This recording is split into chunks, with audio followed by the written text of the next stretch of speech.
In 5 years, you will regret one thing. Not the risks you took, not the times you failed. You will regret the moments you listened to the voice that said not yet, the voice that said you're not ready, the voice that said maybe tomorrow. That voice is speaking to you right now. I know it is, because it speaks to all of us. And if you don't learn to silence it, it will narrate the rest of your life. In 1994, a man sat in a tiny apartment in Louisville, Kentucky. He had $105 to his name. His car had been repossessed. His electricity was about to be cut off. Every person in his life had told him to be realistic, to get a normal job, to stop dreaming. His name was Jim Carrey. And that year, he drove to the top of Mulholland Drive, pulled out a check he'd written to himself for $10 million, and stared at it in the dark. He didn't have a reason to believe. He had every reason to quit. But he refused to let his circumstances write his story. Now here's what nobody tells you about Jim Carrey. Before the fame, before The Mask and Ace Ventura and all of it, he bombed constantly. He was booed off stage at Yuck Yuck's Comedy Club in Toronto so badly that the crowd turned on him. He drove home that night in silence, humiliated, and he could have stopped. The excuse was right there, gift-wrapped. This isn't meant for me. I've tried. It didn't work. Instead, he spent 6 months rewriting his entire act. The difference between Jim Carrey and 1,000 other comedians who quit was not talent. It was the decision, made alone in the dark when no one was watching, to keep going anyway. That decision is available to you right now. Let's talk about the excuses. Because yours sound different from everyone else's, don't they? Yours feel specific, logical. Yours feel true. I'll start when the kids are older. Lisa Nichols was a single mother on welfare, so broke she had to wrap her baby son in a towel because she couldn't afford diapers. She started anyway. Today, she's a multi-million-dollar motivational speaker who has transformed millions of lives. Her son was not a reason to wait. Her son was the reason she couldn't afford to. I'll start when I have more money. Howard Schultz grew up in a housing project in Brooklyn. His family had nothing.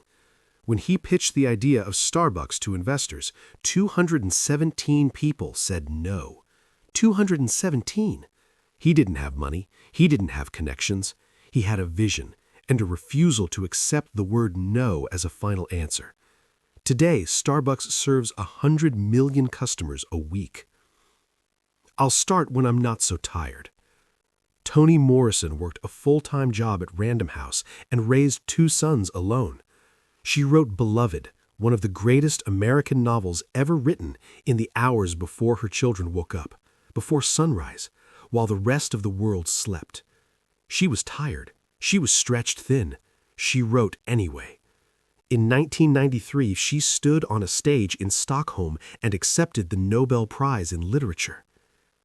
Your excuse is not unique, and it is not as powerful as you think it is.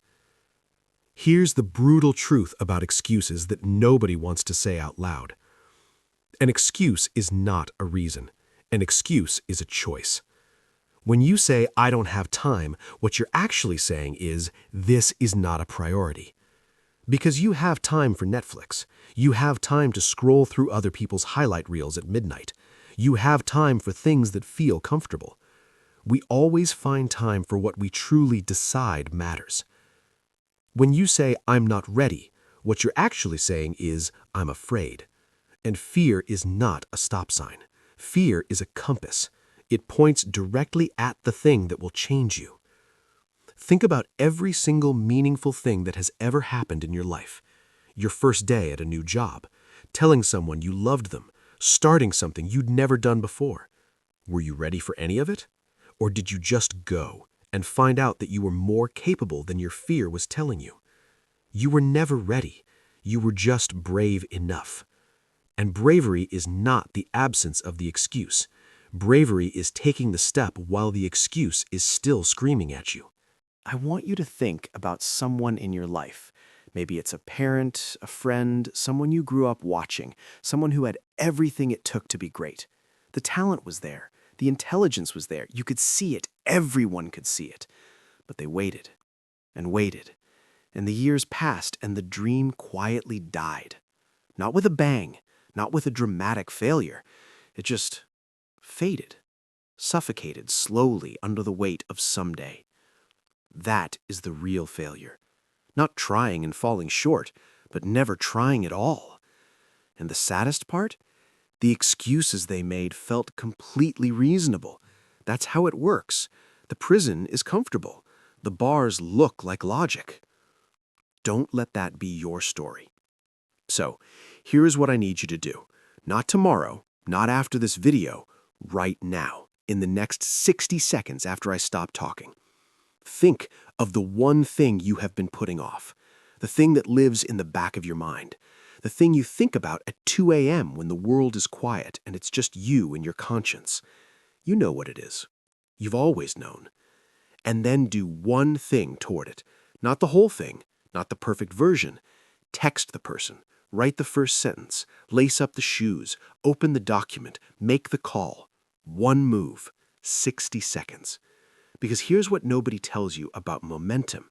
It doesn't wait for confidence. Confidence comes after the first step, not before. You don't think your way into action. You act your way into a new way of thinking. The people who changed history were not the most gifted. They were not the most prepared.